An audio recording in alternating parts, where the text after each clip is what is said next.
Hello everybody and welcome back to the channel for today's video. I wanted to talk to you about the narcissist and objects. So let's jump in.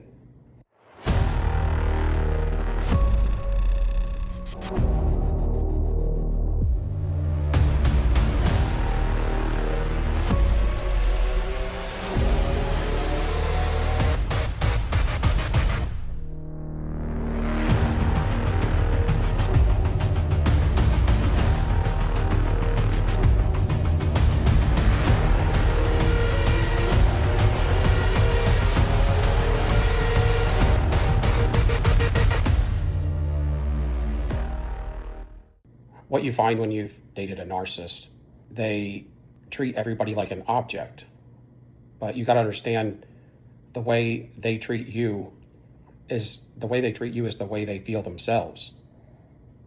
They treat themselves like an object. Like if you look, for instance, how the narcissist is promiscuous, they will give it to anybody as long as they can get something for it.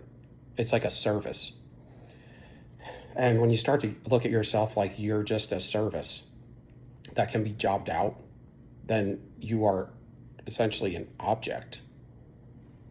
And you're just for the use of somebody at a specific price for something. So when you look at intercourse, for instance, or being promiscuous, or they will be with anybody, even if they're not proclaimed a certain type. They have no preference. And that was interesting when I met the narcissist in the last narcissist I was with, and they said they didn't have a type. They didn't have a type of person. They do have preferred types of people, but they're based on a level of supply and objects only.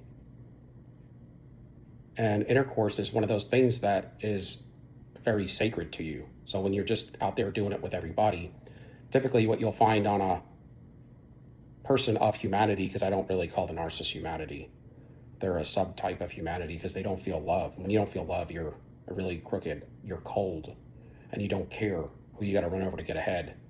But people you see, for instance, prostitutes, they may not like what they're doing, and they could be from humanity, full-on humanity, but a lot of times they get caught up in addictions because people don't just sell themselves like that. But when they get caught up in that, they probably had some sort of childhood where they left the home early.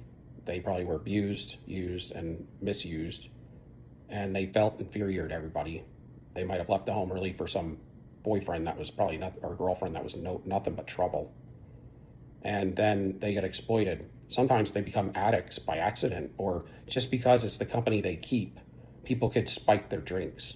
What you'll find in the occult a lot, you can look anywhere across the country, you'll find a lot of articles where cult leaders and cult members will put substances in drinks when people aren't looking and in their food. And they'll do it on a daily basis. And this could be a highly addictive substance. And it will get them addicted very quickly to whatever it is they want them to be addicted to. You find that narcissists are generally, they're all working on some sort of dark witchcraft, whether they know it or not. Because when you're at that vibration, it's not like you could do anything good as far as being a light worker.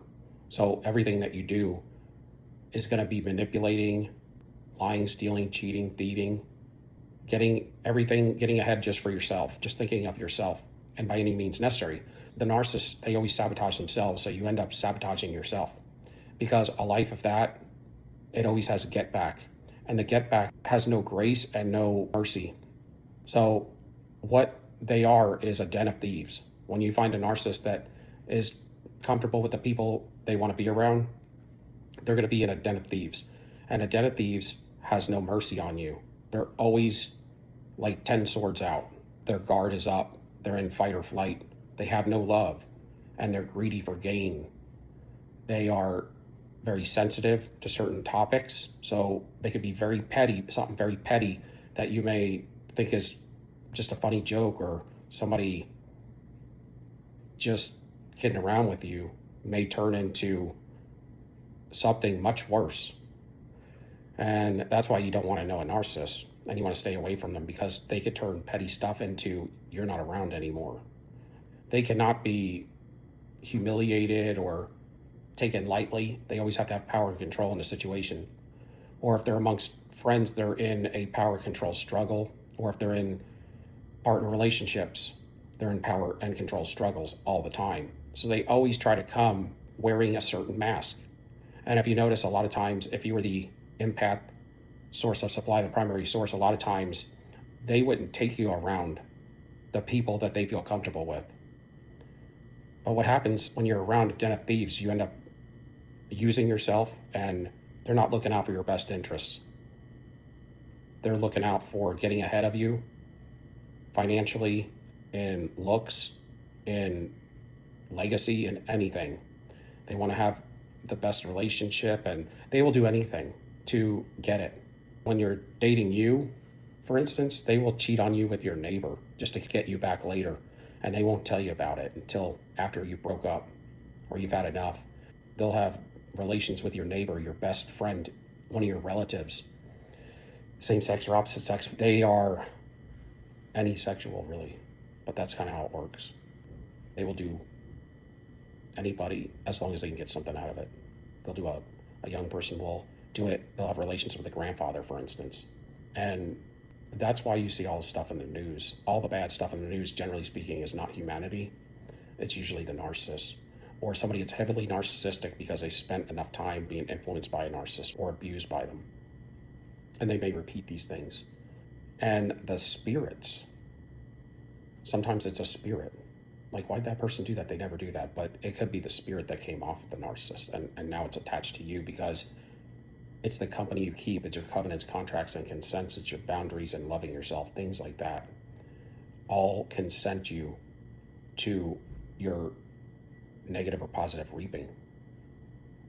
And when you're around people like that, dens of thieves, when they do get you back, they humiliate you, and they do it to the narcissist too. That's my point. When you're around a den of thieves, there's no mercy, and they really let those people have it when they can. And usually they are holding back because they have some issues with the individual, or they may gang up and have issues with one individual because maybe somebody's being too arrogant or think they're better than everybody, or are putting on a facade of being rich and they're not, or maybe even they are. But they will be sure to get those individuals back.